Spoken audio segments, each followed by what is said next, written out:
Hi, it's Lipstick Gal. Thank you so much for watching today. I wanted to do a video where I check back with you based on my recent Beauty Pie makeup purchases. I've had several weeks to try these out. I definitely have some very firm opinions, what is worth it for me, and other things I feel like I wouldn't be willing to recommend. Thank you for watching today. Thank you for being subscribed. If you're not familiar with Beauty Pie, it's kind of like a beauty warehouse where the more members that there are, the better price they can get on a luxury beauty item.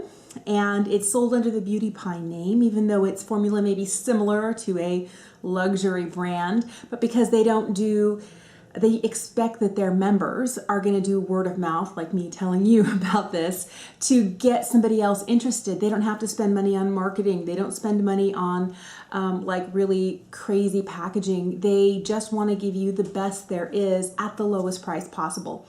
Now, the prices do fluctuate based on price of materials, as well as packaging and manufacturing costs.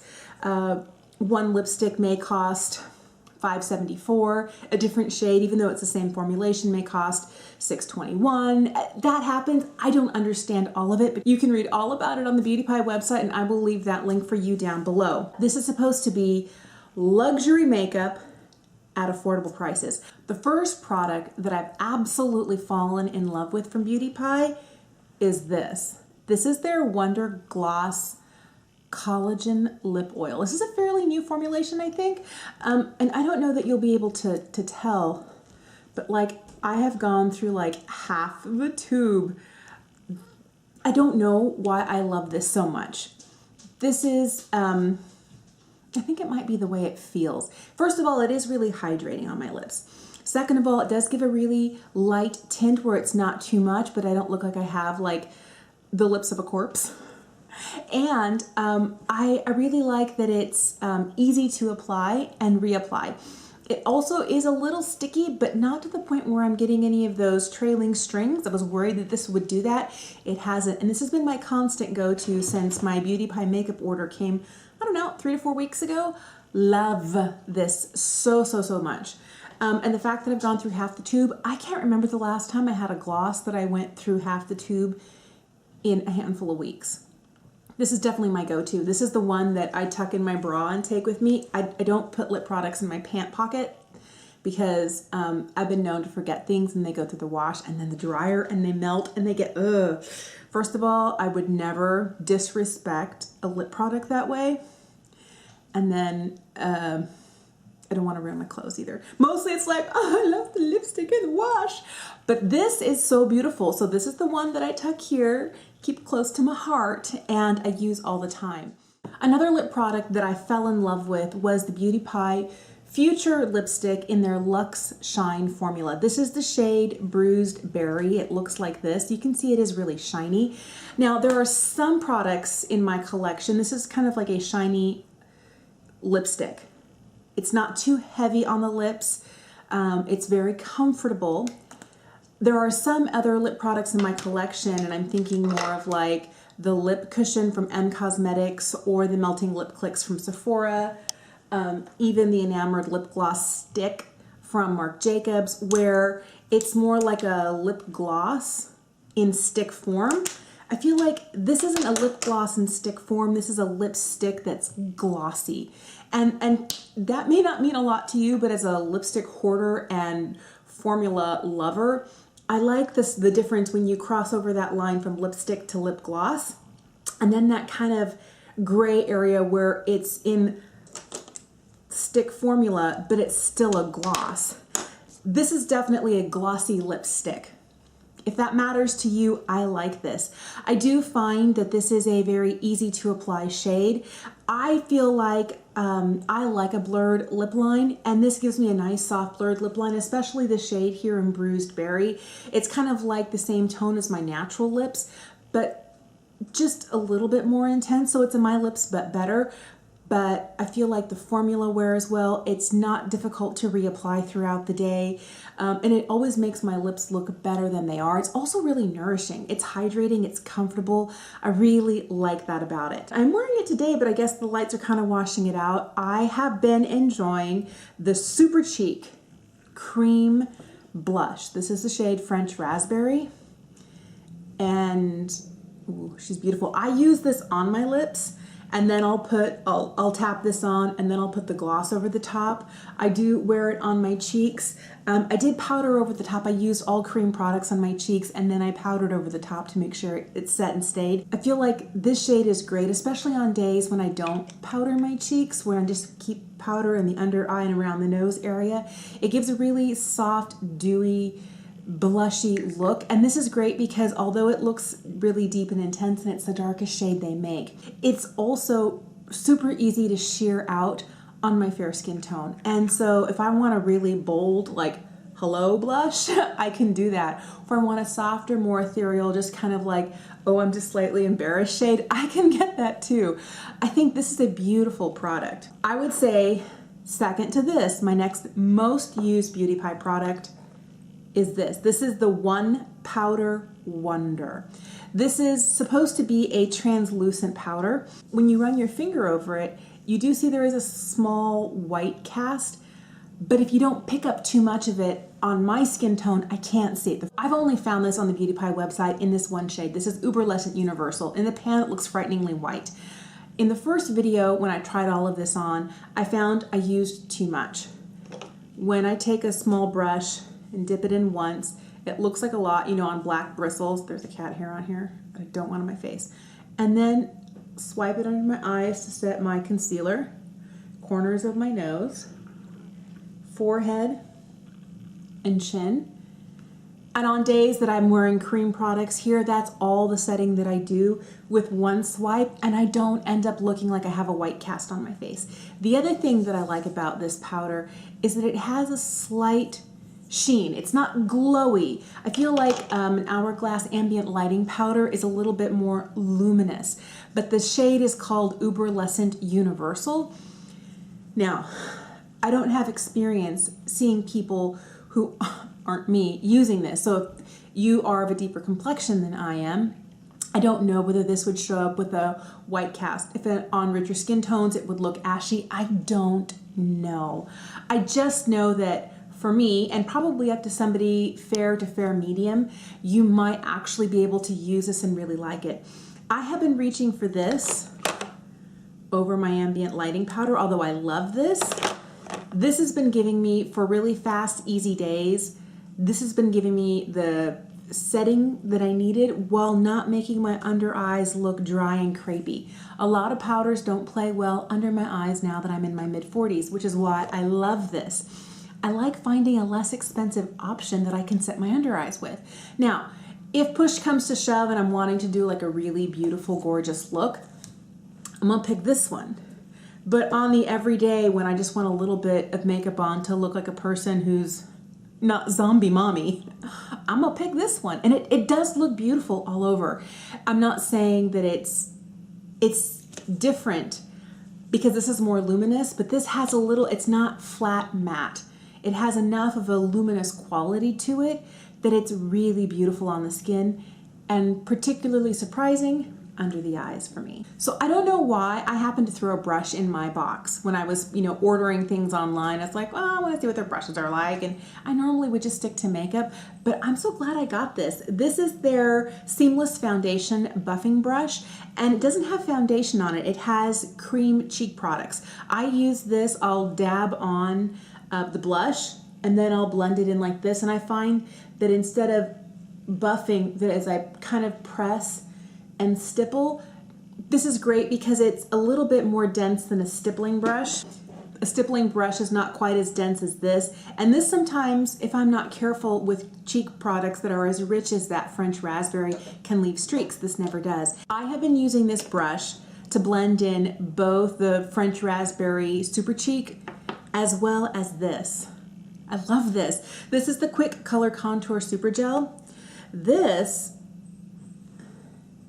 is a little squeezy tube. It has a little locking ring here. You turn it one way, it's locked, one way it's unlocked. You can squeeze product up and then lock it. Because if it's open and somehow someone's squeezing it, it's all gonna come out through the cushion. But this product is amazing. It so reminds me of this. This is the Charlotte Tilbury Contour Wand, the Hollywood Contour Wand. Let me show you the shades. So this is the Charlotte Tilbury, and this is the one from Beauty Pie. I ended up getting a lot more of the Charlotte Tilbury out because the cushion had not been used in a while. I've been reaching for this. I fell in love with the Charlotte Tilbury, a year and a half, 2 years ago when it first came out. So beautiful. But this is such a less expensive option. Now the difference is, I feel like this one has a little bit more pink undertone to it, and this tends to have a little bit more of a neutrally bronze undertone to it. So if we were to buff it out, you might see it a little bit more. I also feel like the Charlotte Tilbury is just a hair more watery in texture, which lends it to super easy, seamless blending with a sponge, with a brush like this, with your fingers. I feel like I get the best application of the Beauty Pie one when I use something like this. So I'll dot this on or draw it on and then buff it in, you know, add a little bit of blush on the top and then buff that in using this brush, and it's super, super easy. But I feel like the Charlotte Tilbury formula is just a little bit thinner, and I can blend it with a brush, with a sponge, with my finger, with a stippling brush, like whatever I want, with a little bit more ease than the Beauty Pie. But we're talking like ease of blending is 10 out of 10 for the Charlotte Tilbury and an 8.5 to 9 out of 10 for the Beauty Pie. And I also feel like the shades are similar enough when they're buffed out that it's really, one has a slight more pink lean to it, one has a slight more bronze lean to it, but these are both the light shades. And I feel like it's a really comparable product. They both dispense the same way, they both have similar cushions on the end, they both have the exact same amount of product in them. This one's $30 and this one's, I think, under 10. There's a difference. There were two products that I feel are good products and you would probably like if you got them, but I'm not like over the moon about them. Everything I've explained up to this point, I'm like reaching for. These two are good. I'm wearing one of them today, but I haven't reached for them other than, oh yeah, I have that, maybe I should wear that again. It doesn't like instantly like jump into my hand of its own accord like the rest of these. Like, I would be upset if I lost that. One of them is the other lipstick. I feel like this is a great lipstick. This is the Satin Future lipstick. This is in the shade Pinup. It's a really beautiful shade. I love the shade so much because it is kind of like a fuchsia berry. So lovely. I think the formula is nice. I feel like this packaging is very reminiscent of, you know, any inexpensive lipstick. This reminds me kind of like sometimes the packaging of a Lancome lipstick you'd get in gift. It's not like super amazing. It's just real basic, but twists up just fine, works great. It has Beauty Pie kind of embossed on the bullet itself, but I haven't reached for it. It's not that I don't like it. It is a good formula, and I feel like for the price, this was in the $5, $6 range. I feel like you're getting your money's worth. It just hasn't been as constant as these two guys, and I'm like, every time I do my makeup, those are on my mind. Another product that I really enjoy and I feel works really well is the eyeshadow stick I'm wearing today. Their WONDERCOLOUR Longwear Gel Cream Eyeliner Stick. It's a big name. It's not even on the packaging. That kind of bothers me. But this shade here, this is in, I think it's Wild Violet, is such a pretty shade. I love this. This is perfect for a one and done eyeshadow look. And I have used it a lot, not a lot. I've used it probably once or twice a week since it came. And this is what it looks like if you put it on full strength. And this is what it looks like if you buff it out. You have a lot of time to buff it out. It does eventually set.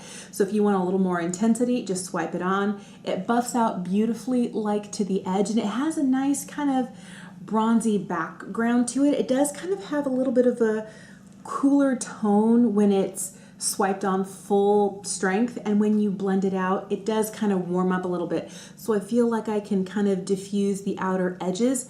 And this, if you love a one and done look that you can do with your fingers, this Wild Violet is great. This was like $5.70, and I feel like for the price, it reminds me very much of the caviar sticks from Laura Mercier. This is also made in Italy. So I feel like they're going to a lot of the same places that make other famous luxury brands and saying, we'd like you to make one of these for us. And I feel like I've tried a couple of the caviar sticks in the past. I don't have any at the moment to share with you, but I feel like this kind of neutrally color is going to suit a lot of people. And if you like an easy one and done, both of these are perfectly fine products. They just haven't been my most used. Now, the ones I feel like you can completely do without. I had really high hopes for this. This is their Unbeatable Concealer. I have the shade 75. The problem I've had with this is when I first got it, it was significantly warmer. It was several weeks ago and we were still in the mid 90s and it was still very much kind of summer weather.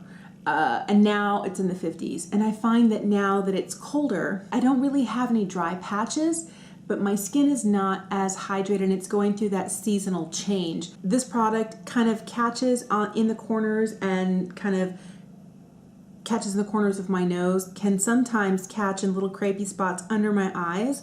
And I will tap it out before I set it, but even after setting it, I don't know whether it's the powder that's not working or this is so creamy. The other thing is when I put it on my nose, I feel like it accentuates the pore texture that I have going on, like right across my nose and right in through here. It looks more orange peely than when I don't use this. Now, I love to wear makeup where, like today, it's concealer, powder, and then cheek products. I'd say I wear foundation less than 20% of the time.